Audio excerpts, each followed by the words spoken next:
Hello, नमस्कार. Welcome back to my channel. तर इथे बघा आम्ही सगळ्या कॉलनीवाल्यांनी मिळून जे 5-6 फॅमिली आहे, जो आमचा ग्रुप आहे, त्यांनी मिळून मस्त आम्ही घरीच चुलीवर बेसन भाकरचा बेत ठरवला होता.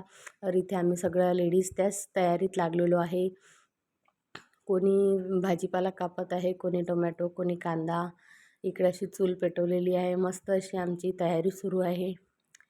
आणि हे आहे मी इथे बघा आमचं सगळं आता तयारी झालेली आहे. सगळा भाजीपाला कट करून झालेला आहे. सलाद पण बनवून झालेला आहे. इकडे सगळेजणी मिळून आता तेच तयारी करत आहे आणि खूप मस्त आम्ही असं एन्जॉय केला. खूप दिवसानंतर आम्ही असं चुलीवरचा स्वयंपाक केलेला आहे. इकडे आता पोळ्या टाकणं चालू आहे. अर्ध्या पोळ्या मी शेकल्या होत्या चुलीवर. बापरे, खूप धूर जात होता डोळ्यात. आणि खूप मस्त वाटलं, छान वाटलं असं सगळं हे करून, हे पाहून. आणि बाहेरचं वेदर पण खूप छान होतं. हवा चालत होती, विजा कडकडत होत्या आणि त्यातच असं सगळं मस्त आमचं गरम गरम स्वयंपाक सुरू होता. आणि खूप मजा येत होती हे सगळं करण्यात. आणि खूप दिवसानंतर हे असं आमचं प्लॅनिंग झालेलं होतं. आणि तुम्हाला पण आमचे व्हिडिओ कसे वाटतात प्लीज लाईक करा. मी तुम्हाला रोज रोज नवीन नवीन व्हिडिओ दाखवण्याचा प्रयत्न करेल.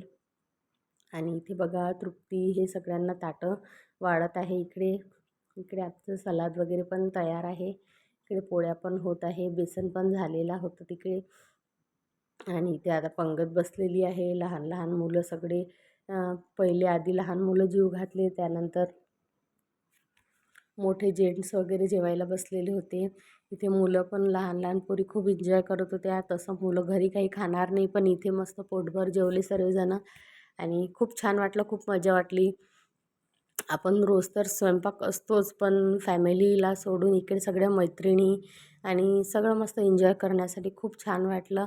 तुमच्याकडे पण तुम्ही असं करता का? प्लीज मला कमेंट्स करून नक्की सांगा. आणि माझ्या व्हिडिओमध्ये तुम्हाला काय आवडलं ते पण नक्की सांगा. हे आहे आमचा मेनू: पोळी, भात, बेसन, सलाद आणि हिरव्या मिरचीचा ठेचा.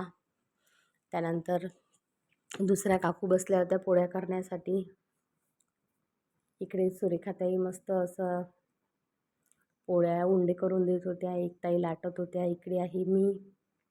खूप अंधार होता. आणि इकडे आहे माझा देवांश, तो मोबाईल पाहत होता. इकडे आम्ही मस्त स्वयंपाक करता करता रील पण बनवलेली होती. हे रील पण यामध्येच ॲड झालेली आहे माझी.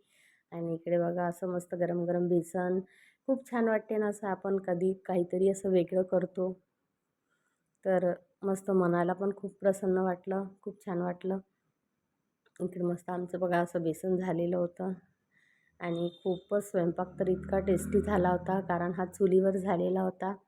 कारण रोज तर आपण गॅसवर धावपळचं आपलं जीवन असतं, असं निवांत कधी आपल्याला भेटत नाही जेवायला. म्हणून असं आम्ही इथे ट्राय केलेलं आहे. इकडे ह्या सलाद पण बनवत आहे मी. हा सलाद मीच बनवलेला होता, मस्त मोठ वगैरे टाकून. आणि प्लीज तुम्हाला माझे व्हिडिओ कसे वाटतात लाईक करा आणि कमेंट्स करा. आणि प्लीज मला नक्की सांगा माझ्या व्हिडिओमध्ये जर तुम्हाला काही आवडत असेल, नाही आवडत असेल तर प्लीज सांगा. आणि लाईक करा आणि माझ्या चॅनलला सबस्क्राईब करा. इथे त्यानंतर आम्ही रात्री जेवायला बसलो, तर खूप विजा कडकडायला लागल्या. त्यानंतर आम्हाला सर्वांना ताट घेऊन असं आतमध्ये पळावं लागलं, कारण खूप जोरदार पाऊस सुरू झाला होता. आणि आतमध्ये मग आम्ही वरती एक रूम होती, त्या रूममध्ये आतमध्ये बसून जेवलो, कारण पाऊस खूप जोरात सुरू झालेला होता. आणि खूप मजा आली. असं आमचं जेवण झालं. थँक्यू.